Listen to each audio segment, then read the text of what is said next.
मेरे घर और या मेरी गली या मेरी गली नंबर 1 या 2 में ऐसा बुरा हाल है कि वहाँ पर पानी निकलने के लिए पाइप दबवाए गए थे। इलेक्शन से पहले वो पाइप दबने लग रहे थे, लेकिन जैसे भी इलेक्शन 25 तारीख को हुआ उससे अगले दिन ये काम बंद कर दिया गया।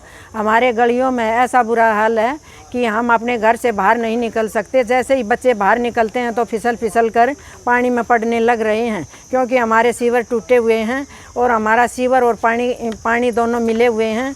जिस पानी को बच्चे पीकर दस्त लगे हुए हैं, उल्टी लगी हुई हैं, बच्चों को बुखार है। हम इतने परेशान हैं कि डॉक्टर के पास जाने के लिए हमारे पास रास्ता नहीं।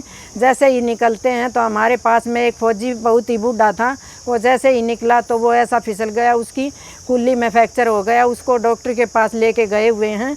अब हम ऐसे दुखी हैं कि अगले 2 दिन में ये समाधान नहीं हुआ तो हम सारे ही ऐसे ही तड़प कर मर जाएंगे और हमारे बच्चे मर जाएंगे।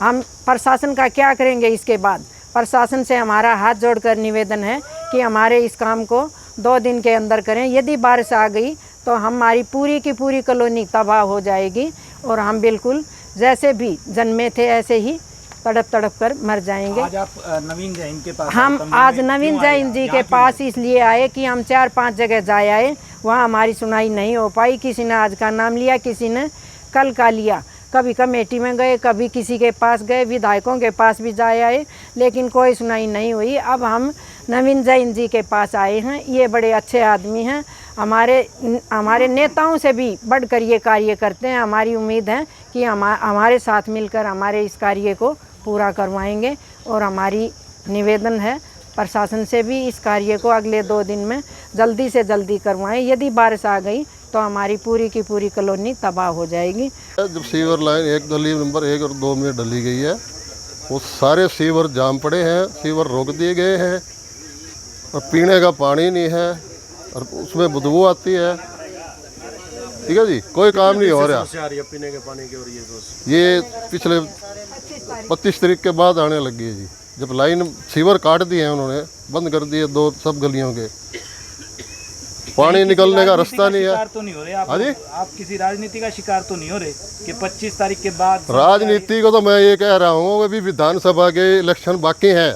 अगर ये काम नहीं करेंगे तो उसमें वोटों में हम दिखा देंगे अपनी ताकत, कौन सा वोट ले लेगा फिर। ठीक है जी, पहले हमारा समाधान होना चाहिए, जो समाधान करेगा उसको वोट जाएंगे कॉलोनी के। महावीर कॉलोनी के लोग हैं रोहतक, और ये पिछले 15 दिन से बहुत परेशान हैं क्योंकि इनके शिवर बंद हो गए हैं, पानी सप्लाई बंद हो गई है, पूरी की पूरी कॉलोनी में बदबू आ रही है। और चुनाव तक वहाँ पे काम चल रहा था शिवर का, उसके बाद चुनाव की वोटिंग होते ही वो काम बंद हो गया है। तो इसलिए यही बात है ना जी सारी।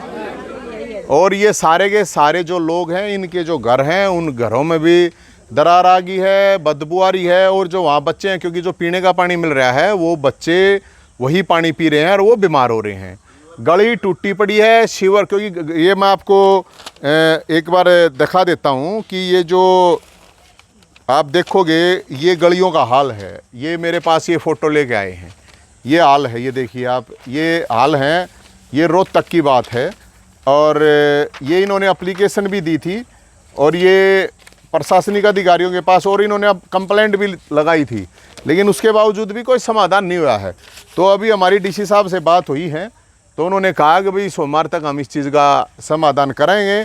अगर वो समाधान कर देते हैं तो अच्छी बात है, नहीं तो फिर हमने ये तय किया है अगर जितना भी ये कूड़ा करकट है, तो ये जितने भी नेतागण हैं हमारे, चाहे यहाँ के मौजूदा विधायक हैं चाहे पूर्व विधायक हैं, इन लोगों के पास ये कूड़ा करकट सारा का सारा जितना भी है, शिविर का गंध है, जो भी है, वो सारा भर के इन लोगों के पास लेके जाएंगे। ये निर्णय हुआ ना जी, सारे 8 आगे बताओ एक बार, ये ट्रोली में डाल के, क्योंकि ये अधिकारी और नेता तो मिनरल वाटर पी लेते हैं भाई साहब, इन लोगों के लिए पीने के लिए पानी नहीं है, टॉयलेट है वो घर के घर में, ना निकलने का रास्ता है। लोग वहाँ घायल भी बता रहे हैं कि बुजुर्ग फौजी थे, उनको बहुत ज़्यादा चोट आई है और वो वहाँ पे हॉस्पिटल में गए हैं।